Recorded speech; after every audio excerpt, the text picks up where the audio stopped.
wanted to show a quick video how to add a floor vent. And this is on the second floor, adding a floor vent, but I couldn't reach it from the top, so I got to add the vent from the bottom. So basically, cut out your hole, cut out your trunk. Notice I put some duct tape so I don't cut my arms, and then add the top takeoff. You can add that from underneath.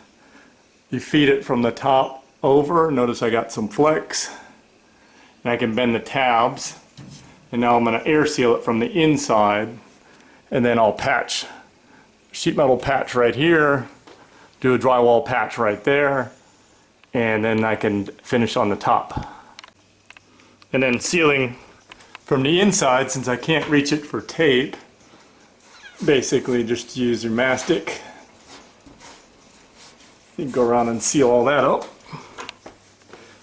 For tools, you definitely want your right hand aviation snips and your left hand, because it gets to be tight space for cutting.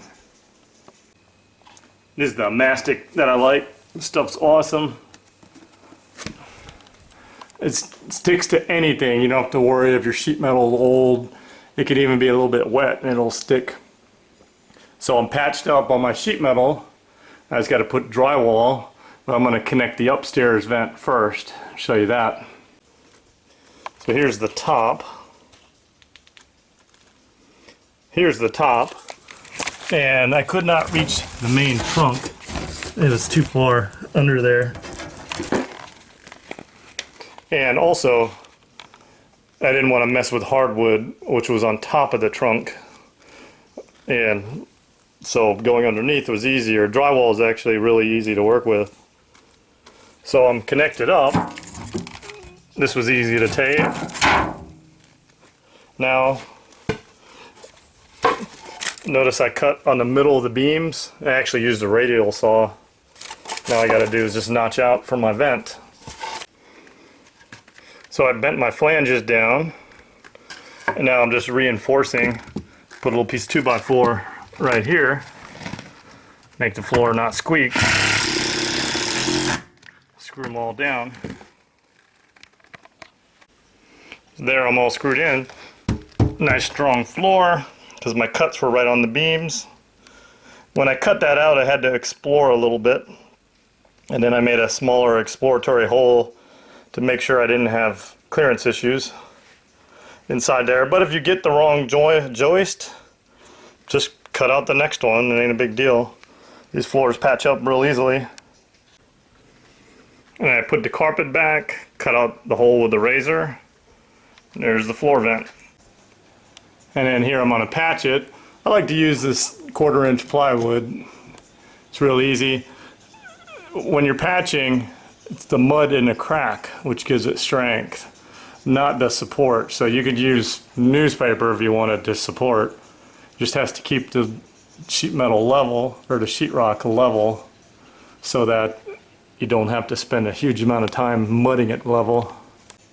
Now there are tons of videos on YouTube how to do drywall. I found though, I like the mesh, the thin mesh. That way I can squeeze the mud through, give it some strength. I'll show you here. Basically just squeezing it. Squeezing it into the crack.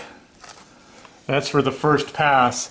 And the other thing I found is you can't do it in one trip.